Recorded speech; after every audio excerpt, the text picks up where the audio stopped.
હવે આપણે Indian succession એક્ટનો અમલ કેવી રીતે થાય અને એમાં હિન્દુ સક્સેશન અને મુસ્લિમ સક્સેશન એક્ટ પણ આવી જાય છે કે મરનાર વ્યક્તિ ગમે તે દેશમાં વસતો હોય પણ જો એની મિલકત ભારત દેશમાં હોય તો એ વિદેશનો નાગરિક હોય, વિદેશનો એનઆરઆઈ હોય, નોન રેસિડન્ટ સિટીઝનશીપ હોય અહીંયા ઇન્ડિયાની, કે પછી ફોરેન સિટીઝન હોય, ટોટલી ઇન્ડિયામાં જન્મો પણ નહીં હોય ને પણ ફોરેનની વ્યક્તિ હોય ને ઇન્ડિયામાં હોય એની મિલકત, તો એ મિલકતનું નિયમન ઇન્ડિયન સક્સેશન એક્ટ મુજબ થાય. અને હિન્દુ માટે પણ એ જ કાયદો લાગુ પડે, મુસ્લિમ માટે પણ એ જ કાયદો લાગુ પડે કે ભારતમાં જે સ્થાવર મિલકત છે, ઇમૂવેબલ પ્રોપર્ટી છે, તેનો વહીવટ ભારતીય કાયદા મુજબ થાય. પણ જે મૂવેબલ પ્રોપર્ટી છે, રોકડ રકમ, ફિક્સ ડિપોઝિટ, શેર, ડિબેન્ચર કે દાગીના, એના માટે એ જ્યાંનો ડોમિસાઇલ હોય, જેનો કાયમી વસવાટ કરતો હોય તે કાયદા લાગુ પડે. પરંતુ ઇમૂવેબલ પ્રોપર્ટી, સ્થાવર મિલકત માટે એ ગમે ત્યાં દુનિયામાં રહેતો હોય પણ એને ભારતના કાયદા લાગુ પડે.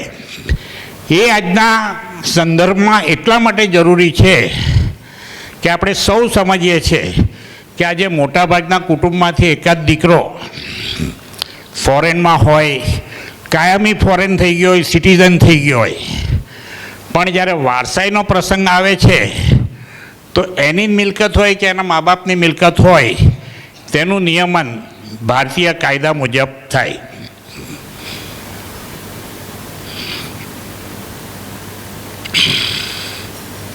જો આપણે કાલમોની બહુ વાત કરતા નથી, કારણ કે આપણે જે જાણવું છે તે કાયદાનું સામાન્ય જ્ઞાન જાણવું છે, આમાં કલમોનો ઉલ્લેખ આપણે ટાળીશું.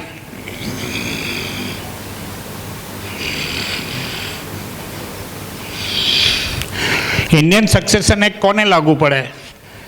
તો મરનાર વ્યક્તિ હિન્દુ, બૌદ્ધ, શીખ, જૈન, એ જે વિશાળ અર્થમાં હિન્દુ છે તેને ઇન્ડિયન સક્સેશન એક્ટ લાગુ પડતો નથી. એવી રીતે વિશાળ અર્થમાં મુસ્લિમ જે છે, શિયા, સુન્ની, મોમિન કે જે કોઈક જુદી જુદી પ્રથા છે, તેમને પણ એ ઇન્ડિયન સક્સેશન એક્ટ લાગુ પડતો નથી. એ હિન્દુઓને હિન્દુ સક્સેશન એક્ટ લાગુ પડે, મુસ્લિમોને મુસ્લિમ પર્સનલ લો લાગુ પડે. હવે પ્રશ્ન આવશે કે વિલ અને વારસાઈમાં શું ફરક પડે છે? જો સૌથી પહેલાં પ્રશ્ન છે ને, તો માણસના મગજમાં જ્યારે વિલ શબ્દ આવે ને ત્યારે એમ થાય કે હવે મરવાનો વખત આવી ગયો છે, એટલે આપણે વિલ બનાવવું જોઈએ. અને એના માટે આપણે વિલ બનાવવાનું ટાળીએ છીએ. પરંતુ ખરેખર હકીકત એ છે કે જ્યારે માણસને મરવાનો સમય આવ્યો હોય ને ત્યારે ખાસ કરીને વિલની જરૂર હોતી જ નથી. પ્રેક્ટિકલી તમે જોવા જાઓ તો માણસ જ્યારે એકદમ એને ખ્યાલ હોય કે હવે મારો અંતિમ સમય છે, ત્યારે મોટે ભાગે પોતાની મિલકતોનો એ બધી વ્યવસ્થા પોતાની હયાતીમાં કરતો જ હોય છે. સવાલ ત્યારે આવે છે કે જ્યારે અચાનક મૃત્યુ થાય ત્યારે એની મિલકતની પ્રોસિજર બહુ વિચિત્ર રીતે થાય છે. આનો સૌથી મોટું ઉદાહરણ કોઈને યાદ આવે છેલ્લા વર્ષમાં બન્યો છે તે? હા, રેમન. બીજું કોઈ ખ્યાલ છે તમને?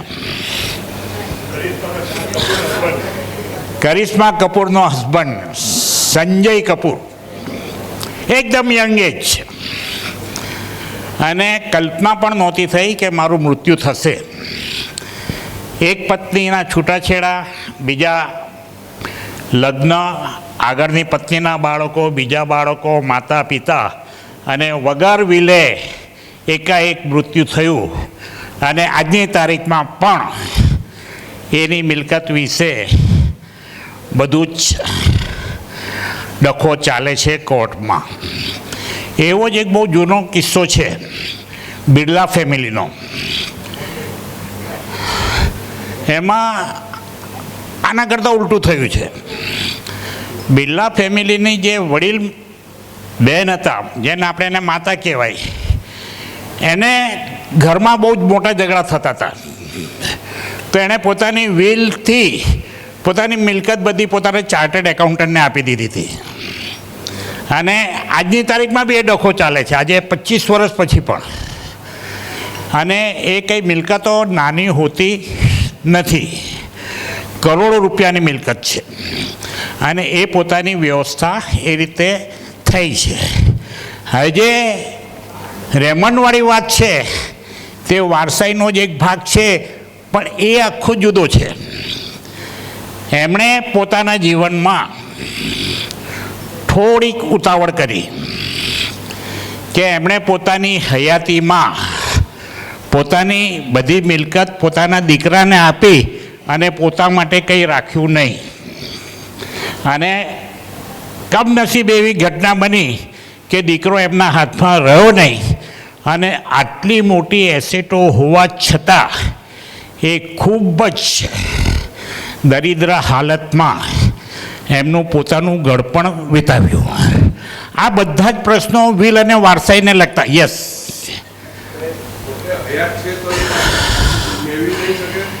નહીં, તમે એકવાર જો બક્ષિસ દસ્તાવેજ કરી દો, રજિસ્ટર્ડ દસ્તાવેજ કરી દો, તો એ કેન્સલ ઓટોમેટિક થાય નહીં.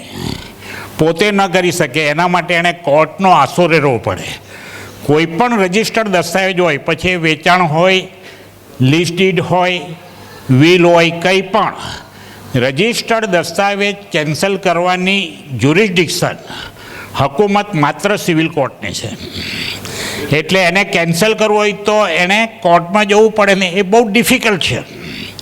તમે એકવાર સહી કરીને કોઈ વસ્તુ આપી દો, પછી એ પાછું મેળવવું બહુ ડિફિકલ્ટ છે, કારણ કે એના માટે યોગ્ય કારણ તમને મળશે નહીં. એટલે જે વારસાઈ અને વિલનો જે સંબંધ છે તે એટલા માટે કે આપણે આપણી હયાતીમાં જે કંઈ નિર્ણય લઈએ તે નિર્ણય ખૂબ સમજી વિચારીને લેવો જોઈએ. મને ચોક્કસ ખ્યાલ છે કે નહીં કે તમારા સમાજનો દાખલો છે કે તે મને ખબર નથી, પણ સુરતના એક બહુ મોટા ઇન્ડસ્ટ્રીયલિસ્ટ એ ગુજરી ગયા. પછી એની મિલકતની વારસાઈ થઈ, વિલ થયું, અને બધી મિલકત એમની પત્નીના વહીવટ માટે આપી. તમને ખ્યાલ આવતો સમજી લેજો, નામ વગર વાત કરું છું, કારણ કે ફેમિલી મારું બહુ અંગત મિત્ર હતું. હવે એમની પત્ની પોતે ઇન્ડસ્ટ્રી ચલાવતી હતી એના ધણીની સાથે, એટલે એને બહુ નોલેજ હતું. પછી એને એમ થયું કે હવે ધણી ગુજરી કે આપણે શું કામ છે, તો એણે પોતાની બધી પ્રોપર્ટી એના દીકરાના નામ પર કરી દીધી.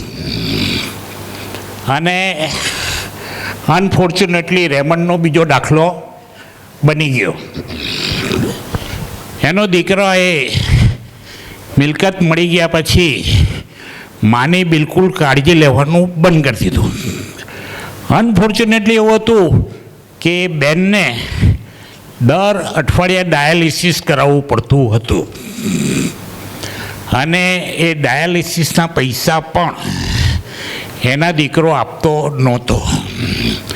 ખૂબ મોટી ઇન્ડસ્ટ્રી છે, આજે બી છે, આજે બી એનો દીકરો ઇન્ડસ્ટ્રી ચલાવે છે.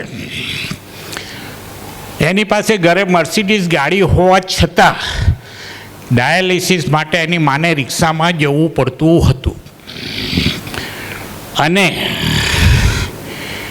ડાયાલિસિસ કર્યા પછીની જે પરિસ્થિતિ છે આ બધાને ખબર છે કે વીકનેસ આવે એટલે એને આરામ જોઈએ, થોડો નાસ્તો જોઈએ.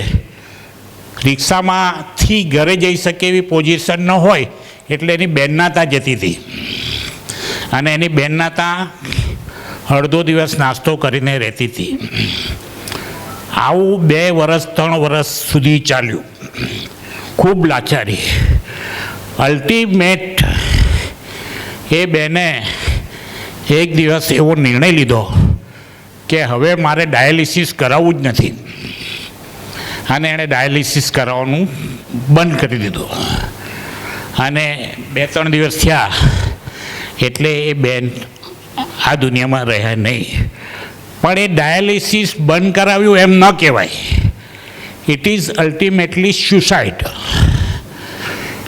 એ એક સુસાઇડનો જ નિર્ણય હતો.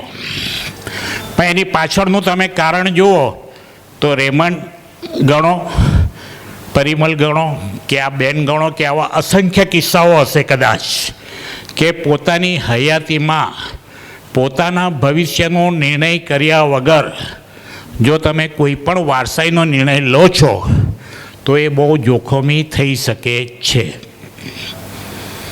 એટલે આજે આપણા વિષયમાં એટલા માટે ચર્ચા કરીએ છીએ કે વિલ કે વારસાઈ અંગે તમે જ્યારે નિર્ણય કરો ત્યારે એ ખૂબ જ ગંભીર પરિણામો ઉપસ્થિત કરે છે. સામાન્ય રીતે શું થાય છે કે વિલ કરવા માટે એક અનુકૂળ વાતાવરણ હોવું જોઈએ. તમે જ્યારે માનસિક રીતે સંપૂર્ણપણે સ્વસ્થ હો, તમે વિચારી શકતા હોય શું તમારું ભલું છે બુરું છે તે વિચારી શકતા હોય, તે સમયે તમારું વિલ બનાવી લેવું જોઈએ. સામાન્ય રીતે શું બને છે કે માણસ હોસ્પિટલમાં જાય અથવા અંતિમ દિવસો હોય ત્યારે એને વિલ બનાવવાનું વિચારે છે. અને તમે જુઓ કે માનવ સહજ નબળાઈ શું છે, માનવ સહજ નબળાઈ શું છે. આજથી 5 વર્ષ કે 10 વર્ષ પહેલાં તમારા કોણ મિત્ર હતા તમે વિચાર કરો તો એ તમારી સાથે આજે નહીં હશે. કદાચ તમારા સગામાં જે હશે, ભાણેજ ભત્રીજો જે કંઈ, જે આજથી 10 વર્ષ પહેલાં તમને બહુ વહાલા હશે તે કદાચ આજે તમને તમારાથી દૂર હશે. એવું નથી કે તમને પ્રેમ નથી, એમને પણ તમારા પ્રત્યે પ્રેમ છે, પણ સંજોગો છે એ પોતાની કેરિયર માટે ફોરેન ગયા હોય એટલે તમારું ધ્યાન ન રાખી શકતા હોય, અથવા તો મે બી એની પરિસ્થિતિ હોય કે તમને મળવા નહીં આવી શકે. પણ જ્યારે આવો અંતિમ સમય હોય ત્યારે માણસને એની આજુબાજુના જે સેવા કરતા હોય ને તે જ એના ધ્યાનમાં આવે. અને છેલ્લી ઘડીએ જે નિર્ણય લો તે ભલે પ્રેશર હેઠળ ન હોય પરંતુ અલ્ટિમેટલી માનસિક નબળાઈ પરિસ્થિતિમાં નિર્ણય લેવાયો હોય છે. એટલે પછી એ જે વિલ બનાવ્યું હોય તો કદાચ એણે વિલિંગલી બનાવ્યું હોય પણ તો પણ એ સંજોગોને આધીન હોય છે. એટલે જ્યારે પણ વિલનો પ્રશ્ન આવે છે ત્યારે એ નથી જરૂરી કે તમે ક્યારે વિલ બનાવો છો, પણ એ જરૂરી છે કે તે વખતે તમારા વિચારો સંપૂર્ણપણે તમારા કંટ્રોલમાં હોવા જોઈએ, તમે પરિસ્થિતિને સારી રીતે સમજતા હોવા જોઈએ.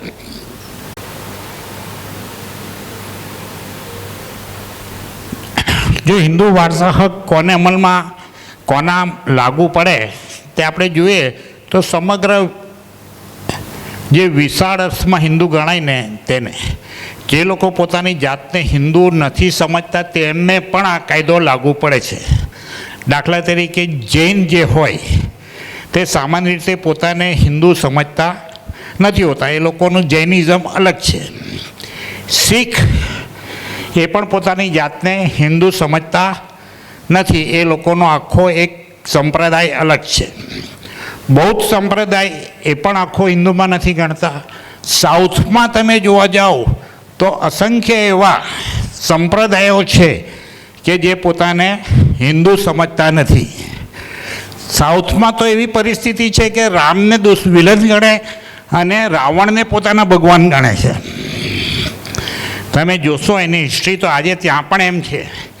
જેવી રીતે ઇસ્લામમાં ઇમામ હુસૈનની કતલ કરવામાં આવી તો એ લોકો એમ માને છે કે રાવણની કતલ કરવામાં આવી, અને એ લોકો આખા હિન્દુ સમાજથી અલગ વર્તે છે, પણ વારસાઈ અંગેનો કાયદો તો એમને આ જ લાગે. એટલે જે વિશાળ અર્થમાં હિન્દુ ગણાય તે તમામને આ કાયદો લાગુ પડે છે. ફક્ત એક સમાજને આ કાયદો લાગુ પડતો નથી, અને એ હિન્દુ ગણાય છે, અને એ છે આદિવાસી. આદિવાસીઓ આમ સમાજમાં જુઓ તો હિન્દુ ગણાય છે, પણ આદિવાસીઓને હિન્દુ સક્સેશન એક્ટ લાગુ પડતો નથી. એ લોકોની પરંપરા આખી જુદી છે ને એમને પરંપરાનો લાભ મળે છે. આનો સૌથી મોટું ઉદાહરણ કોઈને યાદ આવે છે?